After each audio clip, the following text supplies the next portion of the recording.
Welcome to the Cloud Accounting Podcast. No, it's not. Not anymore. Welcome. Welcome to the Accounting Podcast. I'm Blake Oliver. I'm David Leary. And we're back with you for another week of accounting news and analysis. David, AI developments.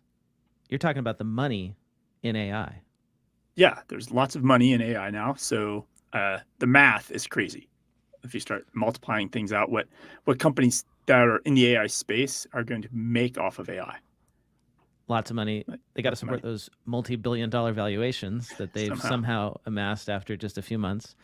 We'll see what Microsoft has in plan, how they're going to charge you more money to use their AI. I am going to talk today about cryptocurrency. Crypto is back in the news with the Ripple decision in federal court. The SEC sued Ripple back in like 2020 or 2021. I can't remember. And it's been working its way through the courts. There was a decision. And now we have clarity. But, I'm glad you're covering this because I saw that. I was like, I don't know.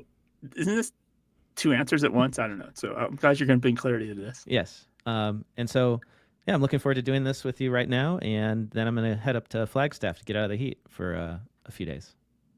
Flagstaff's a good trip in the summer for sure.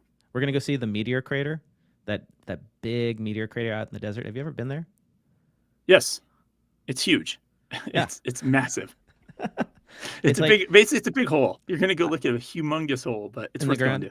Well, apparently the meteor that hit there, like, I want to say it was 50,000 years ago, had the force of 150 atomic bombs. And I'm very excited to see it because I'm going to go see Oppenheimer soon. I got the IMAX. I think that's on the list tonight. I think I'm going to try and see it. Oh, you're going to see it? Well, I got tickets to go see it with my brother when he's in town, and it's the 70 millimeter IMAX version, the Christopher Nolan approved Vision right? version. Yeah. So I want to see a hole that was made in the ground by a giant, effectively, interstellar atomic weapon that hit us. Well, and what's great about this hole in the desert is there's not a lot of vegetation, so you can really see the whole hole. Versus there's other places in other parts of the world where meteors or asteroids have hit, and it either becomes a lake or there's a lot of forest around it, and you can't really grasp the vastness of the hole. And so you get to see, you'll like it. You'll see like little buildings down there and little cars and all that type of stuff. Well, what do you want to start with, David? You want to start with Ripple, or do you want to start with? Do you want to jump right into money something in AI? Can I start with the money in AI? Let's start with that. Okay, you go first. Money.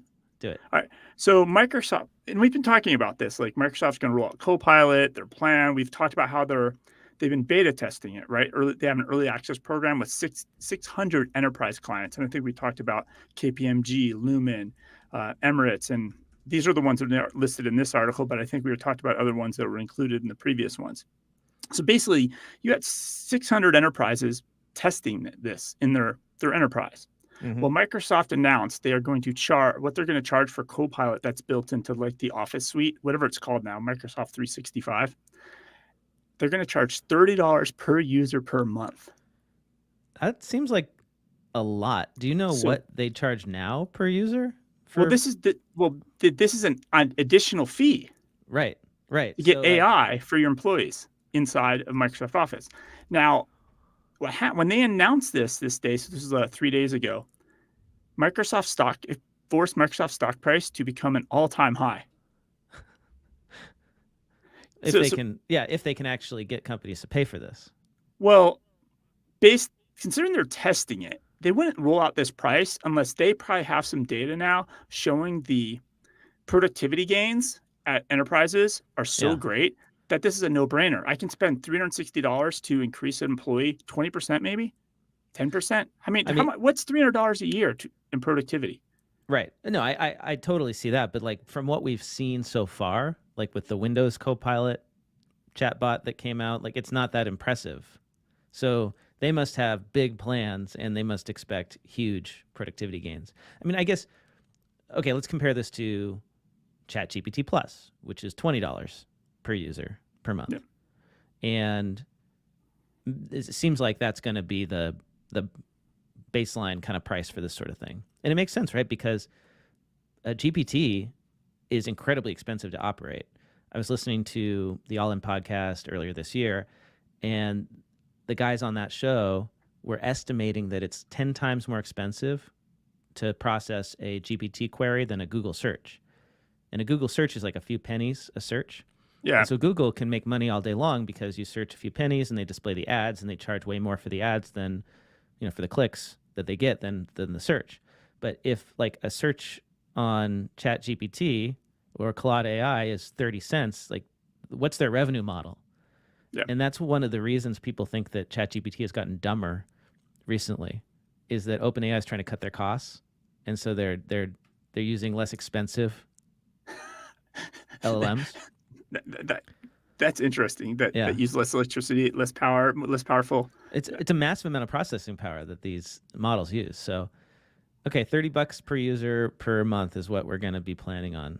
Yeah, and so, and I get it, because, and this goes off from every time we go to Sage Intacct or we go to Oracle's NetSuite conference, and NetSuite rolls out some feature. They add some feature, and they're going to charge $45,000 extra a year for that feature. But what's going through everybody's brains, that they're like, oh, that's a whole body I don't have to hire. And they're like, I'll pay you $45,000. And I think that's what this is going to be like. The people are going to weigh this against hiring bodies. Yeah. And the productivity boom is going to be there. So well, I'll tell you, ChatGPT Plus is totally worth it for me to pay for. Like $20 a month, no brainer for what I do. But they're going to have to convince all these businesses to do it. I said that before. If I could get some sort of ChatGPT assistant-y thing that stored my preferences and my data and kind of grew with my set of data, $200 a month, easily. Yeah. Because that's way cheaper than an intern, right? And so there's no doubt there's money in this. And then I know we've talked about in the past how KPMG, all the big four, are spending billions of dollars in making all this investments into AI. Mm-hmm. So there's an article, this was in Bloomberg Tax, talking about how they've started to roll out generative AI to their tax pros, and they launched this other thing called Audit Pilot. And KPMG announced a few months ago that they were going to do $2 billion committed into AI internally. Yeah. Well, this article talks about it's guessing maybe in 5 years that its firm's projects could return as much as $12 billion in revenue. So this is going to roll into their consulting arm, right? Yeah. They're going to. It seems like a lot of money. It seems insane, but just based on my own personal experience, it cuts the time for many of my tasks by half. Yeah. And if you take that productivity gain and apply it to many, many jobs in the economy, it's billions and billions of dollars.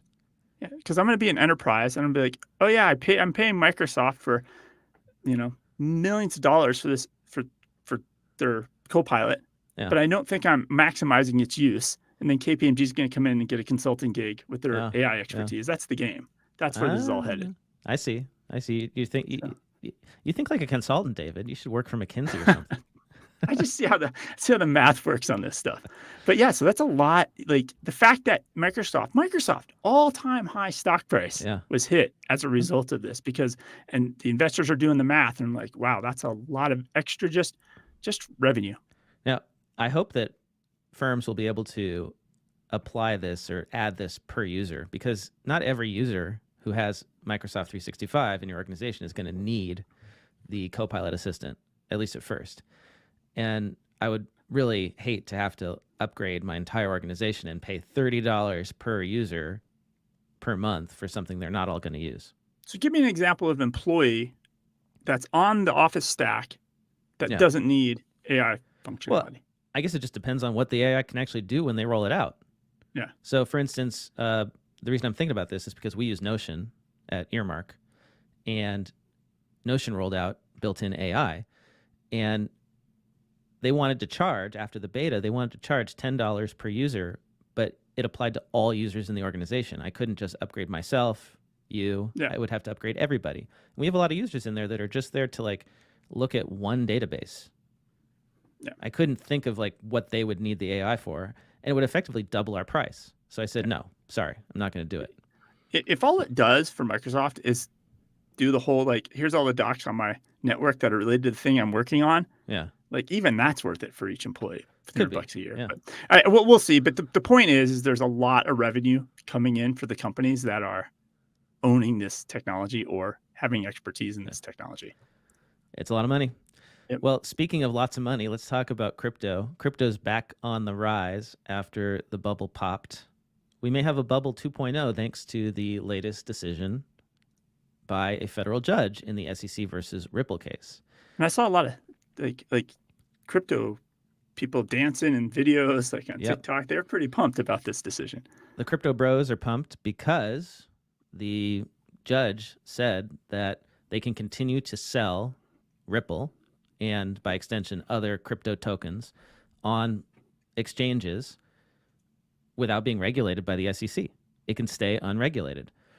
And the decision really has people scratching their heads because it's half in favor of the SEC and half in favor of Ripple and crypto exchanges. So it kind of splits the baby in a really strange way. And I actually used AI to help me understand the case. I dropped the PDF of the judge's decision into Claude AI, and I said, help me analyze this. Please provide me an executive summary in plain English and tell me what this judge is saying. And if we rewind a little bit, is the basis of the argument it's a security, not a security? Is that the... That's what the SEC sued Ripple for. They said Ripple is selling an unregistered security, and a security is like a stock, right? Stocks are securities. It's a stake in a company's, in a company. Well, I mean, there's a very technical definition for it, but let's not get into it, right? They're saying it's a security, and securities are regulated by the SEC, and Ripple was selling unregulated securities, which is a big no-no.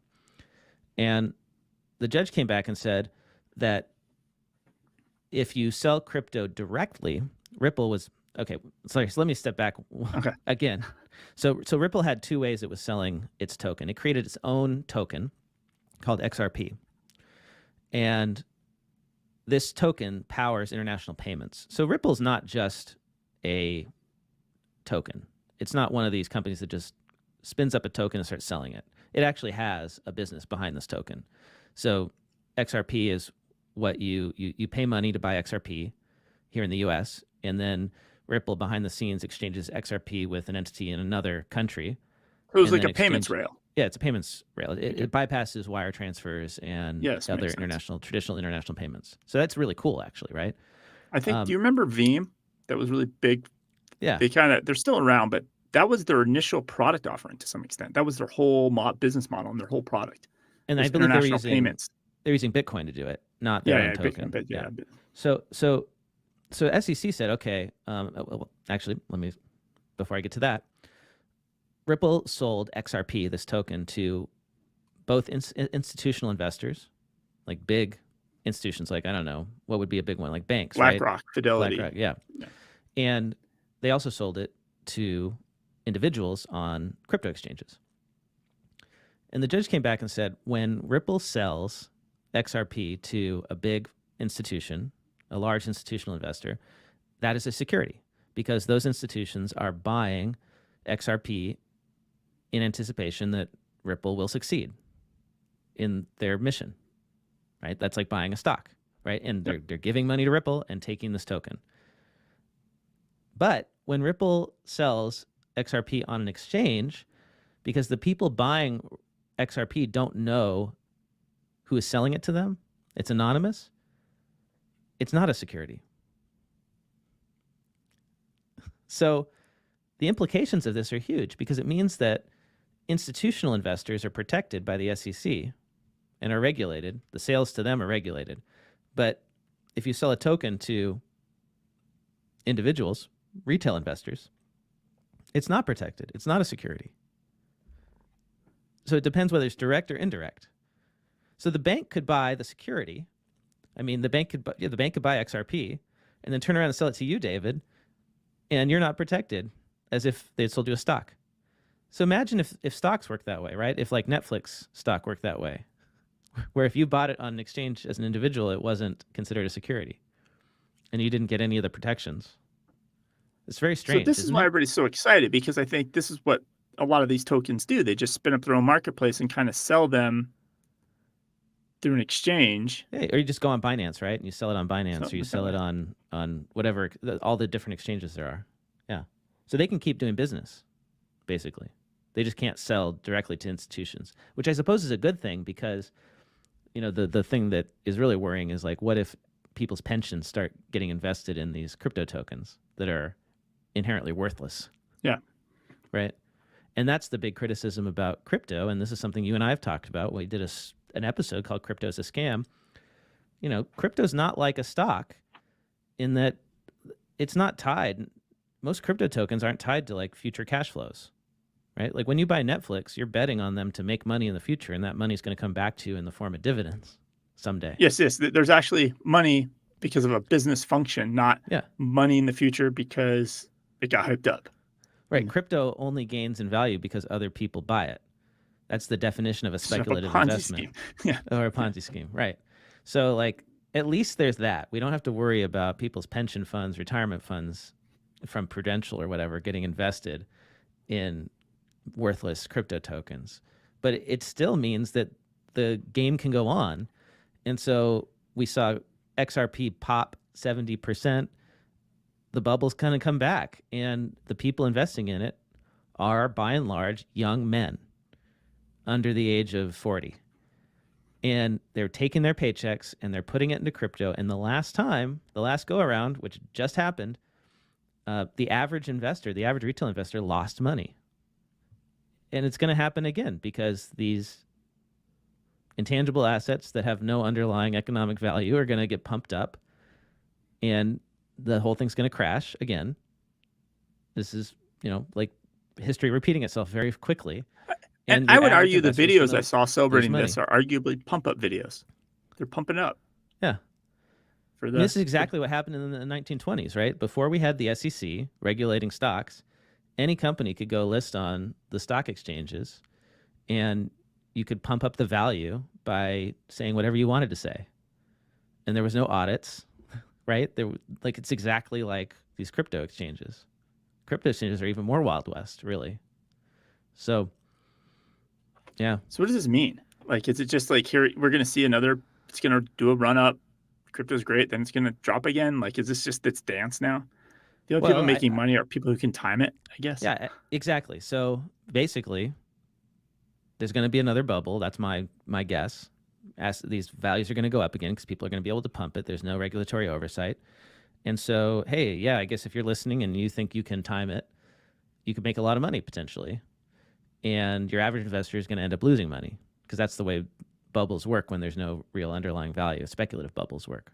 So go ahead, I guess, if you want to participate. I don't think it's ethical, though, if you think about it, to participate in this, because whose money are you taking in the end? I suppose it's sort of like taking people's money when they play poker. But, it's just I feel really sad about it because think about it. This is the future retirement, future savings of like young people in this country, mostly young men. And we talk all the time about, there's all this chatter about how, people aren't starting families. They're not settling down and like having kids and producing future taxpayers and all that stuff. Like, well, what do you think is going to happen if people don't have savings? They're never going to buy a house. They're never going to do that. It's like, actually, the really dangerous thing is you're going to end up with an entire generation that has no investments because they lost them in meaningless investments like crypto. And that's the most dangerous thing in politics, is when you have people who don't have people who are voters who don't have any stake in the game. Yeah. Right. We want people to have investments in the markets because then they support the markets and they support reasonable regulation. That's why we want home ownership. We want a lot of all these things. They seem like 30-year traps, but you're kind of invested in the success of the entire country if you jump into these traps. We want as many voters as possible to be invested in the success of the American dream and the American experiment. And if they aren't, that's when you get really dangerous situations politically, where politicians pop up who get support that want to take it all and redistribute it. And people who don't have anything will vote for that. So we could transition from that into FedNow finally launched officially yesterday. The alternative to the 50-year-old ACH payment network. But FedNow, it's hot. Like, they went on the press junkets and all the mainstream media. All the tinfoil conspiracy hats came out. The Bitcoiners think this is a way to replace. This is a coin. It's an offering. It's a lot of like lot of stuff going on. But essentially, it really is fundamentally, to some extent, a instant payments platform to replace ACH. That's the easiest way to kind of think about it. That's what it is today. But I have some stats on it, which is kind of interesting. But so it launched, but I didn't see a lot of like fanfare around this. Like, are people using it? So we have a sponsor on the show, Forwardly.ai. They're using it. I think there's another payments app called a Win. That's out there. They're building on it. I'm surprised Bill.com and Melio's and Veeams and all the other payment players why they're not launching on this from day one is kind of confusing to me. Some of it could be because they're already in bed with some of the bigger banks. So remember, if we're going to rewind, so ACH is kind of what everybody gets to use ACH, right? It's an open thing. But you think about Zelle, how only some banks worked with Zelle, and they cut out the credit unions and the regional banks. Like, a lot of people couldn't play in that. And they also, what the big banks did is they created something called the RTP network, Real-Time Payments Network, to move money between each other in their own accounts. But in general, they cut everybody else out. And that's what put the Treasury on this march to build FedNow. Mm-hmm. But there's in this article, this was in Forbes. So this article in Forbes, they had some stats about the RTP. So the RTP in the first quarter transferred $26 billion over the RTP network. Pretty impressive, huh? But in that same quarter, 19.7 trillion was sent over ACH. Wow. 19 trillion. So it's 0.13% is being used with real-time payments right now. And then not only that, another 227 billion was sent on the Federal's FedWire service for one-time wire transfers. So like, nobody's using this RTP network. Why? Because not enough people can be on both sides of that equation. So FedNow should help move these along. And then the prices for FedNow are way cheaper, right? So we're going to see maybe it's only going to be 4.5 cents to do a transfer. Right? Cool. So this is here. It's being launched. It's being rolled out. It's still small. Not all the smaller banks are on it, but there's services that are rolling out. For example, a bunch of credit unions might all use some software to run their credit union, and that software is going to roll out FedNow, and then all those credit unions would then get FedNow type of thing. So we're going to see it roll out more, but it is not a coin. It's not. There's a lot of tinfoil hats that are out there. If you start going down the paths on Twitter, it's crazy. So do you think this is going to be a success? It's just going to be slow? Is that? Yeah, it's probably a decade. If you think about like how many trillions are still in ACH and how much back end you need to change and modify to get there. And admittedly, like, so Forwardly is a sponsor, and they're like, oh, can we pay you through this? And I was like, I don't have time to say anything new payment processes up. like, that's the other thing too, right? Like it's hard to, like, eventually we'll set something up, but it's like people have to do things in their own schedule. You just can't, like, one day everybody switch on the 20th of July. So FedNow is less expensive than ACH. Yes. So how much less expensive? Yeah, what does ACH cost? Well, I know it costs, it can cost a business, 50 cents to send an ACH, but I don't know what the processors are paying. So you're saying FedNow is like 4 cents a payment? Yeah, 4.5 cents a payment. Yeah. I'm curious to know, because if it's not like substantially cheaper, then people aren't going to switch. But if it's like 10 times cheaper, then I imagine people will eventually switch. Yeah. Or the processors will anyway. And this is going to, and I think as word gets out, the cost of this, Venmo charges people 1.75% to move money instantly to your bank account, right? I think some of these services that are charging for these instant payments are going to have to come down in price. Like, the whole market's going to have to come down because of this, which is good for consumers and small businesses in the end. So in other news, I saw something that I really, really like. 2 senators are proposing a ban on U.S. lawmakers owning stock. This would have been really helpful when the pandemic happened and we saw a bunch of lawmakers buy pharmaceutical stocks in advance of the pandemic. They had non-public information about COVID, and then they went out and made a bunch of investments before anyone else could, and they profited handsomely. And there is nothing illegal about lawmakers owning stock, there's a rule that says they are not supposed to profit on non-public information, but it's very difficult to prove that anyone bought specific stocks because they had specific information. So in effect, they can do whatever they want. And Senators Kristen Gillibrand and Josh Hawley, very prominent in the news, right? You hear about these two all the time, and you wouldn't think of them as collaborating on anything. They have gotten together to propose this legislation. And what's interesting is that it is incredibly popular. 80% of voters support a ban on stock ownership by members of Congress. Something like 80% of voters support a ban on stock ownership by members of Congress, the president, vice president, Supreme Court justices, and their families. That was according to a poll released Wednesday by the University of Maryland's Program for Public Consultation. Yeah, they probably shouldn't be buying it while they're in office. I don't think I think they should, like most presidents do. They should put it. They should sell their stocks. Well, right now you can put it into like a quote unquote blind trust, but you can have like a family member oversee the blind trust, and then I think this is what was it Nancy Pelosi gets criticized for this? Like somehow she's become a multimillionaire through stock investments that her husband makes. I wonder how that happens, right? So the idea is you would have to sell your stock and you would just invest in like broad-based mutual funds. So you can bet on the American economy, which is good, but you can't bet on individual stocks. So yeah, I think this is awesome. I hope this goes somewhere because like if you want to drain the swamp, like this is the way to do it. Start with the lawmakers first. Yes. Start with the lawmakers. Of course, it's not popular in Congress, so we'll see if it goes anywhere.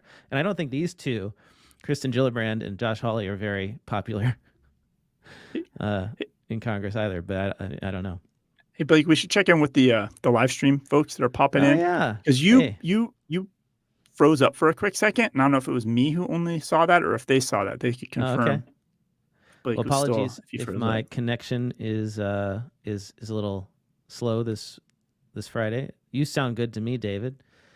Tim in the live chat says, crazy that CPAs have all this independence BS and Congress has none of that. Yeah, it is a little crazy, isn't it?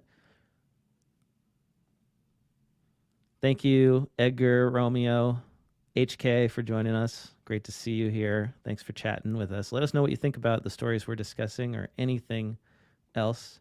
Romeo says, going back to the AI story, Copilot being a Microsoft Windows product potentially opens this up to anything that runs a Windows operating system, so lots of handhelds can potentially have it. That's true. Oh, and actually on that front, I saw a story about how Apple is working on Apple GPT. So this makes me happy. Siri will become useful? Siri will actually become useful, yes. We won't be using it just to set timers and make reminders or send text messages anymore. The story was in the journal. Apple Inc. is quietly working on artificial intelligence tools that could challenge those of OpenAI Inc.'s, Alphabet Inc.'s, Google, and others. But the company has yet to devise a clear strategy for releasing the technology to consumers. So, yeah, I don't think there's much here other than they're working on it. They're building their own LLM. But, Apple is generally not... Actually, I don't think they're ever the first mover in any product category. That's what's really interesting about Apple. People think of Apple as this super innovative company, but they don't move first. They watch everybody else do stuff. And the smartphone's a great example, right? They didn't invent the smartphone. There were many for years. And then when the time is right, they come in with the perfect smartphone, right? And they reinvent the category. Like all the smartphones before the iPhone had keyboards. And Apple said, no, let's just make the whole thing a screen. And everybody thought that was a terrible idea. How could you have a smartphone without a keyboard? And look where we're at. So if anybody's going to make Siri smart or make a voice assistant that actually is like useful, I would bet on Apple to do it from the consumer side of things. Yeah, and I could see where they could tie this into their privacy marketing that they're doing a lot right now with their healthcare, and like tie that in, like, hey, this will be a private chat GPT for you, or whatever they're going to call it, Apple GPT. Yep. Yeah, and the privacy is important, right? Like that's one of the biggest selling points for me about using an Apple device is it's, very difficult to hack. If somebody wants to hack you, they got to be like a state actor or have millions of dollars, right? And the privacy, they really emphasize the privacy.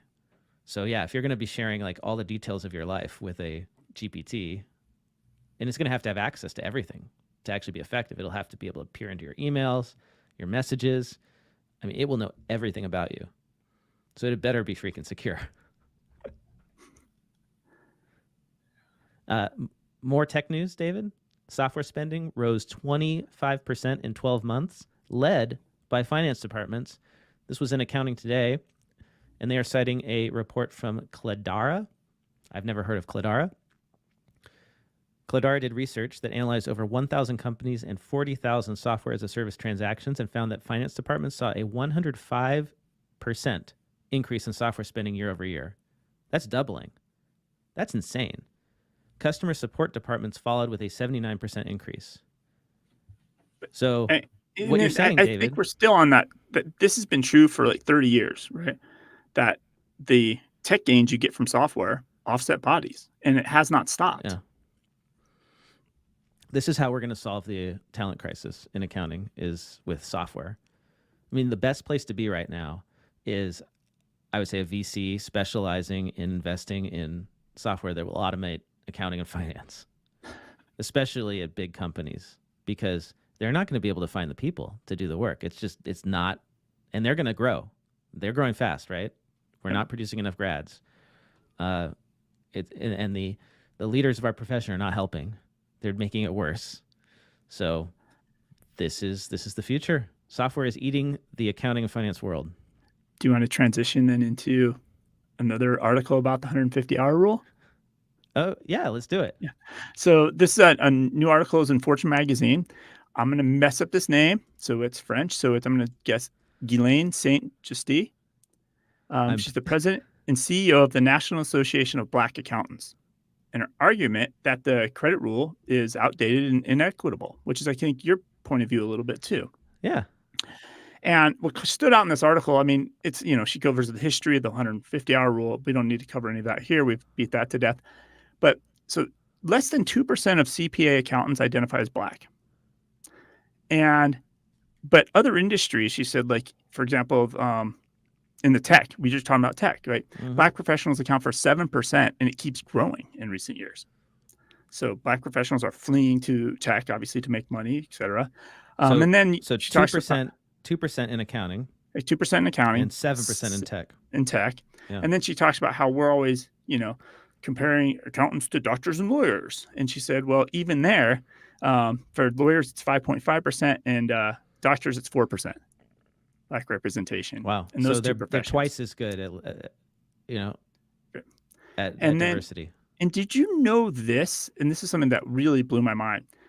Do you know that in California, Vermont, and Virginia, and Washington, you can take the bar exam without actually going to law school?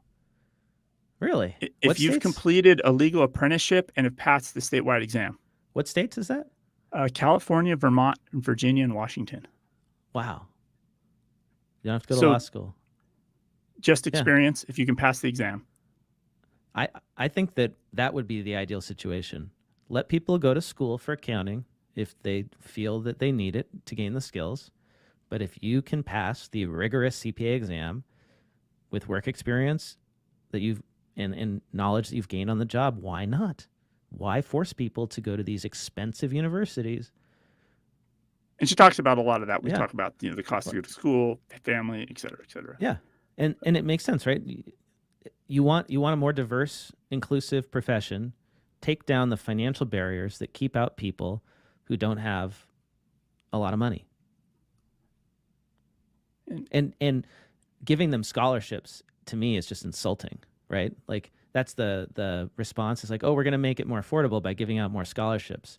Okay, so now they have to come begging to you to do it. No, just take away the cost. Just make it cheaper in the first place, Like, so it's still there. But I've been talking about, hey, like, the pipeline, let's encourage people. And I say it in jest, like, oh, we should have accountants taking pictures with sweet cars. Like, crazy good looking cars. Well, look, like I stumbled across. This is, I can't read it. What's their website name? It's so teeny. PMA, Par Mellis and Associates. And they are a niche accounting firm specializing for automotive repair shops. But look, it's two accountants standing in front of, it's at a Ferrari and a Porsche. Oh, that's awesome. Like it's finally That's so happening. Great. Oh, I love that so much. Oh. So we have an accounting firm where the partners are standing next to sweet, awesome automobiles. This is great marketing. Okay, so for our podcast listeners, we are looking at an accounting firm website, and you know what it looks like? The colors and the branding, it's got like red and blue and black and white. It looks like a car brand, and it's got this like italicized capital letters. It looks like a car or an brand. Auto parts store. Or an auto parts store. Yeah. And their headline right there is expert accounting and tax services specializing in automotive repair shops. And it's two guys standing in their regular street clothes next to their awesome cars. I'm assuming those are their cars.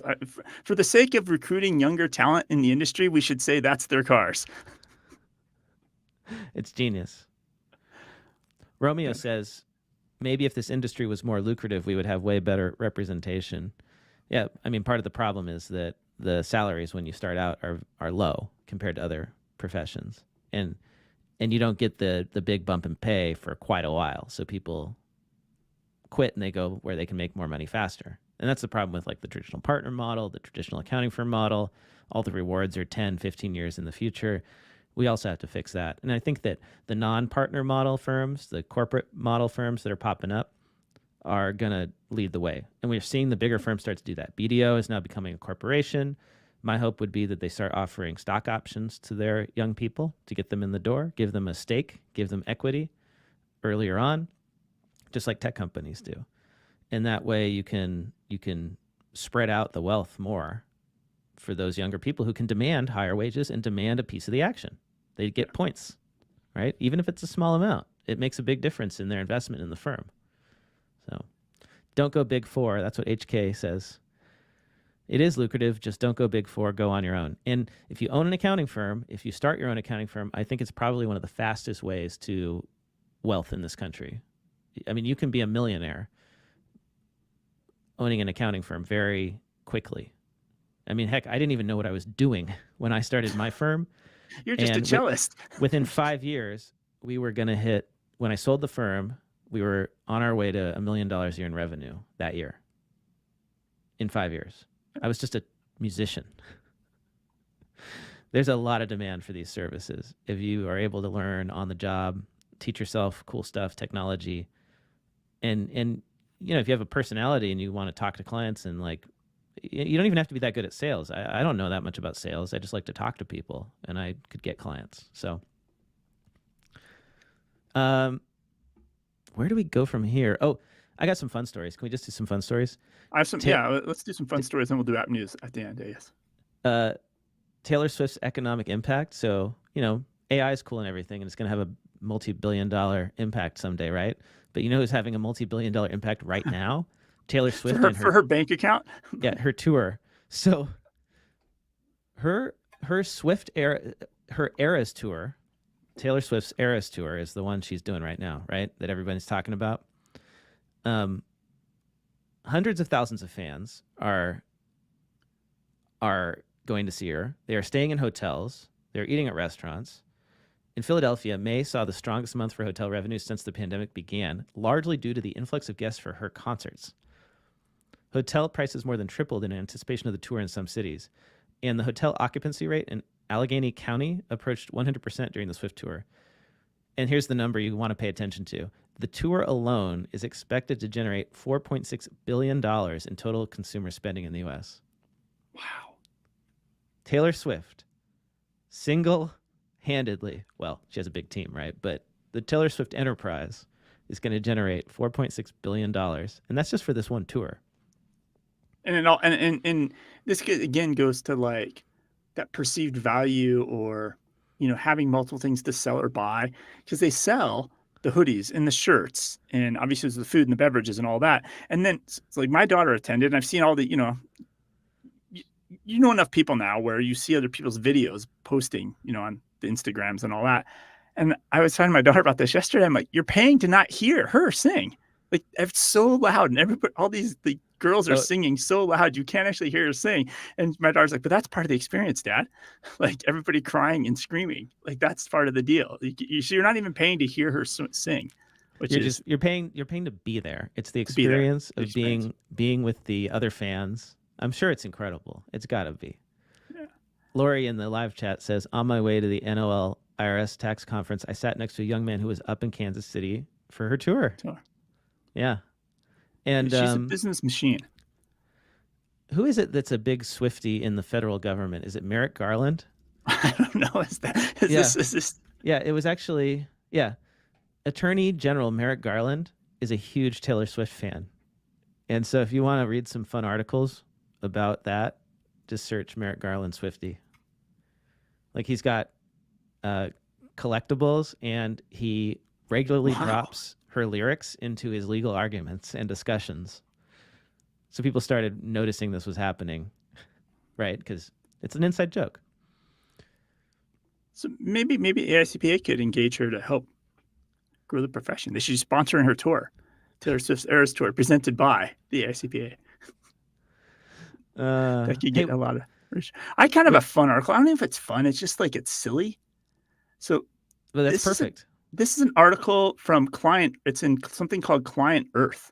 So if you go to clientearth.com, okay, it's like like in a way, it's like a bad accounting firm website. You know, when you go to those accounting firm websites and they do everything. Like this is like everything with the planet. Like, am I on the right site here? First, yeah, it's got all this stupid animation. It takes forever to open up. Wait, hold on, I got to describe it. So it says Planet Earth. It's all of us. Oh, I lost the subhead. Okay, right. Now we got the page loading. Let's protect all life on Earth. We use the power of the law to protect all life on Earth, combining thousands of individual voices into one powerful force for change. Well, that sounds nice, David. So what's if you the scroll down, you can see like all the stuff they're trying to do. There's like lots of services they're trying to do, but they are going after the big 6 accounting firms, and they really keep tying it back to. So apparently they went after them. The firms invited them to go to some global public policy committee meeting, and then they just kind of ignored them since. And so lawyers for Client Earth are basically telling how they're not fulfilling their audit standards when they do not adequately consider climate risk, threatening the integrity of the market, leaving them open to legal challenge. And this goes on and on and on and on. And what it really feels like is they're just ignoring them, and they're getting upset. So they're just threatening them more. Like it's strange. I thought the big 4 were all about ESG. Well, I think they're all about like, and their consulting part, probably consulting companies about ESG. But it's not part of the audits, right? Like, is there standards? You don't have to audit and report this stuff, right? Well, there's proposed standards on ESG reporting that would then be incredibly lucrative to audit firms if they became the auditors of choice for ESG audits. Yeah. And they're arguing that this is putting investors at risk. And it's like, can we just get them to tell us if a bank's going to fail? Like it just feels very out of touch but it really feels like the vibe of this article is their feelings are hurt because the big 6 are just ignoring them. Well, here's somebody else who's kind of I'm glad you got this article because I couldn't get to it. Good. So Wall Street Journal editorial board has opined on the accounting talent shortage. Their headline is "The Biden Accounting Jobs Boom." And my takeaway from this is basically that they're saying that the Biden administration is responsible for the talent shortage that we're having. But I thought it was the other, because I didn't get to see the article, but based on the headline in this one sentence I saw, I thought it was because of all this tax law they keep introducing that there's going to be more demand for accountants. So I guess that causes the shortage, right? The demand's up. So the argument is that the Biden administration is increasing regulation, which then increases the need for accountants. And so, he's just straining it more. Yeah, let me just read the beginning of this. For all of you recent graduates, we have 2 words: tax accounting. We were looking into the June jobs report, and what do you know? Tax preparation and accounting rank among the fastest growing fields in the Biden economy. Hiring in finance, information, and many professional services has slowed in recent months, but the accounting, tax prep, bookkeeping, and payroll job category keeps growing at a solid clip. The field has added 30,800 jobs this year and its 2.7% growth rate since January exceeds that for professional business services and even leisure and hospitality. By the time President Biden entered office, the jobs lost at the start of the pandemic in accounting, tax, and payroll services had recovered. Since January 2021, the field has added 138,400 jobs, compared to about 30,100 during the first 2.5 years of the Trump administration. The Biden presidency is springtime for green eye shades. Springtime for green eye shades. Springtime for Wow. green eye shades.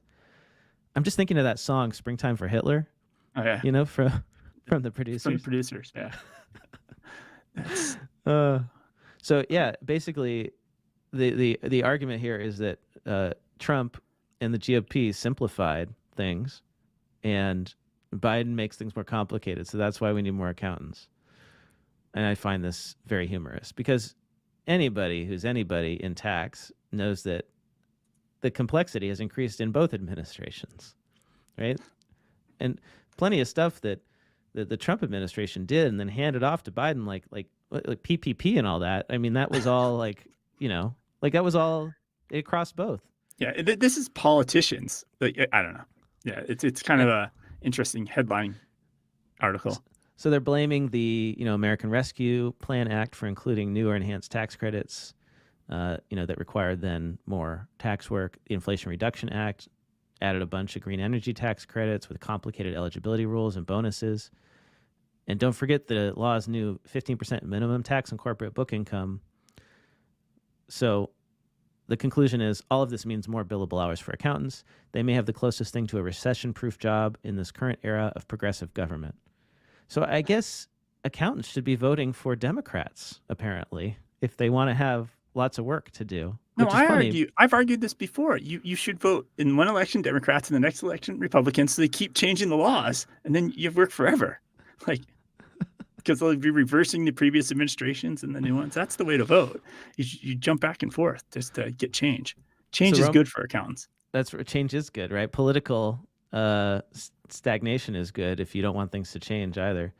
So Romeo made a good point, right? In the article, we saw that the field has added 138,000 jobs. Accounting has added 138,000 jobs since 2021. Okay. We only produce 40 to 50,000 accounting grads a year. That's why this pain is happening. Yeah. And a massive amount are about to retire. Like that cliff is here. Yeah. Oh, it's already starting, right? Yeah. They're trying to get out. And that's also why it's a great time to buy a firm. If you want to buy a small firm from a practitioner in their 60s, and most are, most small firm owners are over the age of 60 now.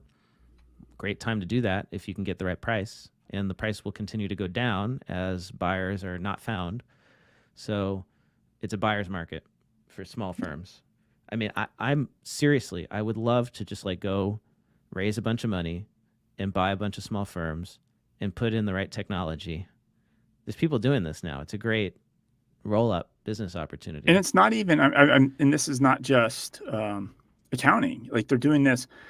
Old plumbers are wanting to retire. Like every industry, and they're actually, there's my understanding is Stanford Business School now has classes, and there's a whole community around this, like going and buying legacy businesses and modernizing them. Yeah. Instead of doing a startup. Right. I have an article that's kind of fun and strange that could transition us into app news. Well, I mean, we don't have that much time left, and I've got listener mail, so why don't you do that, and then we'll do the listener mail. Oh yeah, I'll hammer this one out. So, Bench Accounting, they had an article about how they're this is your launching story? a breakthrough. Well, this is just a quick one. Then we'll do the three quick stuff, and then be done with that fast. But they said they're going to introduce 10 new product innovations and improvements this summer, including a personal. Sorry, is this one of those press releases that they like didn't actually do anything yet? They're just talking about what they're going to do? Yes, exactly. Okay, I'm so tired of this stuff with AI. Like this is what we do for people. We plow through those kind of articles. But I do have 3 things about QuickBooks really quick. We probably should cover.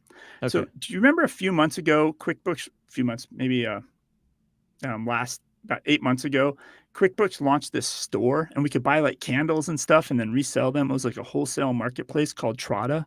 Yeah, I remember covering that. Well, it's killed. They pulled support on it. Oh, no. It's dead. They've pulled that, so that's gone.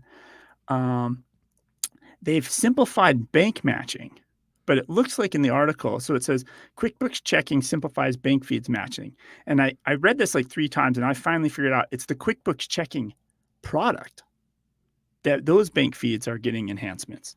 Where Okay. it'll, instead of just doing, like most of the bank feeds look at like the amount and the date, and then you still have to manually match a lot. It's going to Yeah. start using the check numbers from the account and other information.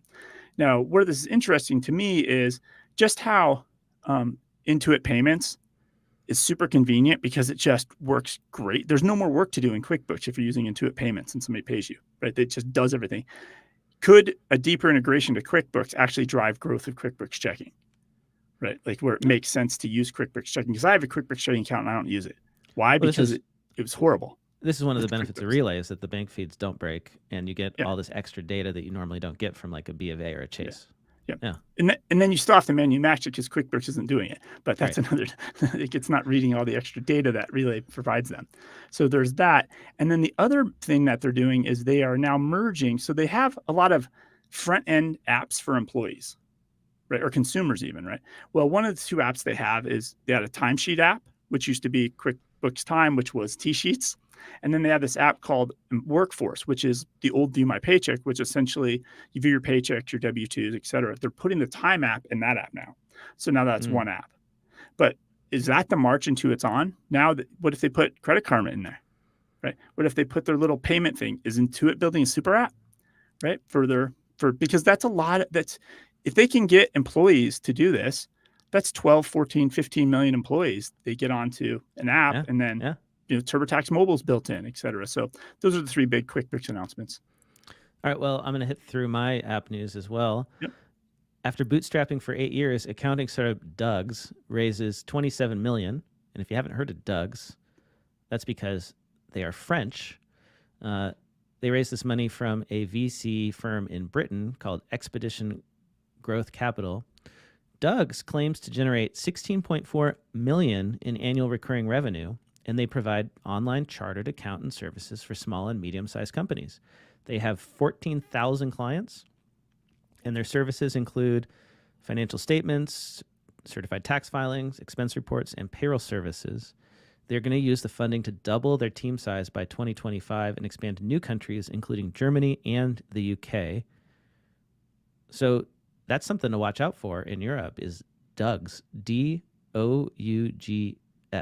And I have no idea if that's how you say it in French, but that's what it looks like. It looks like Doug's. I don't think you're saying it right because it probably needs to sound fancier. Yeah, I'm not even going to try. Shopify is crusading against Zoom meetings. They have internally built a cost calendar or cost calculator that appears on everyone's calendar. So when you book a meeting with 3 or more people, the tool uses average compensation data and meeting length and attendee count to determine the cost of the event. So a 30-minute meeting with 3 employees can cost between $700 and $1,600, and adding an executive can increase the cost to over $2,000. The point is to reduce unnecessary meetings, and they say that it has already eliminated recurring meetings with more than 2 people. They are on track to eliminate 322,000 hours and 474,000 meetings in 2023. I've seen that. I remember a decade plus, people building plugins like this for Outlook. Every time I turn around, a company builds this as a plugin to their calendar program and thinks they're the first company that's ever done this.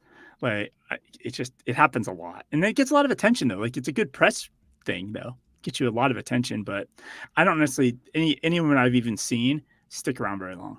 Like I think it's very gimmicky. People still are going to have meetings. They just ignore it. It's just you just pretend it doesn't exist. My favorite thing about this is that you can, like companies will allow anyone to schedule a meeting with like 10 people that recurs on a weekly basis that costs, an insane amount of money if you like calculate it. But they can't buy like a $100 computer peripheral without going through a PO process. Right? Like that's the inconsistency. Yes. So if you trust people to like book these kind of meetings, which waste an incredible amount of resources, let them just buy what they need or like a plane ticket or instead of putting through this hassle. So Shopify also has released some AI stuff, and they had a demo of it on a Twitter video that got 1.6 million views. I thought it would be kind of cool to show this off. It's like a 2-minute video. So Yeah. I hope you can hear this. So I've got something really cool to show you. I'm deeply excited about this. I started this company almost 2 decades ago because entrepreneurship is hard, entrepreneurship is important, and it needs to be easier. There's a million things you need to know when you're embarking on this journey, and a million things that you will have to figure out along the way that you don't even know yet. Some people are lucky enough that you have someone you can call or you can text with questions. Some people do not. But imagine how much more entrepreneurship would there be in the world if everyone would have someone by their side who is deeply competent, totally committed to you, available around the clock, with no judgment, with no fear, knowing everything there is about Shopify and entrepreneurship writ large. Technology has advanced so much in the last year that this is now possible. And we are building this directly into Shopify, and we could not be more excited about it. We believe like entrepreneurs are heroes. Okay, so let's skip to the actual product. Needs some kick. Here we go. So let me make this, I can't make it fuller screen. I want to show you, you can actually see The music's really loud, unfortunately. It's kind of... Oh, I can turn the music down. Okay. Yeah, let me turn it down a little bit. Okay, so there's a little sidebar that popped out, and it says, I'm Sidekick, your Shopify assistant. Ask me questions and get help, and blah, blah, blah, blah. What would you like help with? So just like Windows, right? Sidebar. Every entrepreneur has tons of... So now the person is typing in, I had a drop off in sales from March to now. Why? answers that are And specific to it your says business. the dip of sales is probably due to minimal snow. These are not summer months in many regions, so it's natural for sales to decrease. And this is a store that sells winter gear, right? It is So it built actually for the purpose of went and found that. Now of the they're best things asking, about put everything Sidekick is on that sale. it can All right, let me take get that things sale off. started. And the app has created an automatic discount of 10% on all products. You to-do can list. click preview, If and then so you can click choose, apply, do them for you. and you can put everything on sale. It will not question. And this is another one that's interesting. Add my new surf collection to the homepage. And Sidekick it's going to knows everything automatically that go Shopify and knows. That create includes a new how to section design on the your store, homepage that includes has developer documentation surf and economic equipment. trends. remove the snowboards and make my store look like a surf shop. So it's going to retheme the website now I can't actually based think on of what you just any told it to do. corner of Write new internet content for that my will hero benefit banner focused more on selling from surfboards. the Absolutely. AI Here's some than catchy the copy. pursuit of people And it changes the building their own website. businesses. So I've been part of a technology. I want to share this because it's just an example of the kind of the kind of like automation that we can come to expect inside of apps soon to help us do things that would have been a lot of tedious manual clicking and adding, and it can at least get us 90% of the way there, and then we go and tweak. And I saw that Wix is doing this as well. So now you're going to be able to create a website from scratch just using prompts. Yeah, exactly. I think you're never going to, and this goes to code, right? There's a lot of stuff you're just going to describe what you want, and it's going to slowly build it. And building a website and changing the color to this or this and doing that makes a lot more sense versus like drawing a picture of somebody and then always put 6 fingers. It's probably going to, when you ask it to put surfboards, hopefully it's going to put surfboards on your website. Yep. But it's funny though, because the way he presents that though, it's like we're all in, right? It's very Yeah. passionate. Like it was a really well done video. We got some listener mail I wanted to read real quickly Yeah. before we go. So we got a comment on a YouTube video. This was episode 339. We talked about that 15-year-old who passed the CPA exam. Oh yes. Daniel said, I'm a pilot who's finishing up his master's in accounting because it's free because I'm in the military, LOL. And it's funny being in aviation, seeing the pilot shortage and the insane changes, including salary, that came with the shortage. Now I'm looking at the accounting field, rubbing my hands together, seeing the same signs we witnessed in the aviation world. Here we go again. We also got an Instagram message from Chris. Chris said, love your podcast. I am a senior financial analyst with a decade of experience. I have a finance degree. I have worked some bookkeeping on the side. I would like to start a firm that specializes in just the outsourced accounting and FP&A for small business. Have you considered doing an episode discussing this for non-accounting majors? I have many concerns. Replacing my salary and clients being accepting of a non-CPA finance professional are a couple of the main concerns. Great job on the podcast. You are inspiring an audience beyond just the CPA community. Thanks, Chris. If I could suggest, Blake, that could be a good episode. We got to find somebody for your interview, but a good episode on the Earmark podcast. Yeah, I would love to do that, actually. Well, and I know one firm that is not a CPA firm that has had a lot of success doing outsourced accounting and FP&A, and that is Growth Lab Financial, led by Dan Gertrudes and Stephen Byler over in, I think they're in Maryland. East Coast, yeah. And so I would say, just regarding that question about whether or not you need to be a CPA to do this, if you're doing outsourced accounting and FP&A work, like managerial accounting, advisory work, I don't think you need the CPA to get clients. You need to have good marketing to get the clients. Being a CPA always helps. Credentials always help, but you can overcome the difference if you don't have want to do outsourced CFO in FP&A. Yeah. And only a third of CFOs are CPAs these days. So I would say don't let that hold you back. I would say the CPA is definitely more valuable when it comes to tax because a lot of people associate tax with the CPA. I don't think they associate CFO with CPA as much as CPAs might think. Yeah. So, Growth Lab might be in Rhode Island, says Larry Bernstein. Yeah, I think that's right. Rhode Island. What did I say? Maryland? My bad. Yeah, us West Coasters. It's just those states are all teeny up in that corner over there. I learned the geography when I was in 5th grade, and But this is accounting. We're not geography majors. This is not some history podcast. My apologies. I hope I have not offended our entire East Coast audience. It's hard to offend East Coasters, though. So, just tell them what your temperature is today, and then they won't be so offended. Let's see. The high today is 114. So that's why I can't. So as Blake suffers in hell, the rest of you can enjoy. Yeah. All right. Well, that's all the time we got this week, David. If people want to find you online, where can they track you down? Well, I'm on all the socials at David Leary, but I wanted to just make sure everybody knows, especially any listeners that are in the Chicago area. Mm-hmm. And that's broad because I think 2 hours away is like Milwaukee. A lot of people could get to Chicago fairly quickly. We're going to be attending don't say anything because you don't know the geography that well, right, David? Okay. I know that exists, though. So we're going to be attending the Unique CPA Conference 2023. The theme here is Bridging the Gap, Connecting Generations, and Prioritizing Your Health. All right, so you can find your success. Blake and I will both be speaking at this conference. A lot of the who's who in accounting, it's going to be speaking. Some of them have been guests on our podcast before. Go and register. It's going to be at the Lowell Chicago O'Hare, right by the airport. So you can land at the airport, stay very close at the convention center. That I think it might be called the Rosemont. Don't quote me on that because I don't know where I'm going. But go and sign up. We'll have the link in the show notes, or you could just search for the Unique CPA or Bridging the Gap and find the link that way. Search for Unique CPA Conference and you'll find it. It's going to be great. It'll be fun. I can't wait to go to Chicago that time of year. It'll be nice. Speaking of the weather. And I went to school there, so I'll meet up with some friends. Great. All right, David. Thanks, everyone who joined us live. You can always do so by subscribing to our YouTube channel. Do that, and you'll get notified when we go live. And hope to see you next week.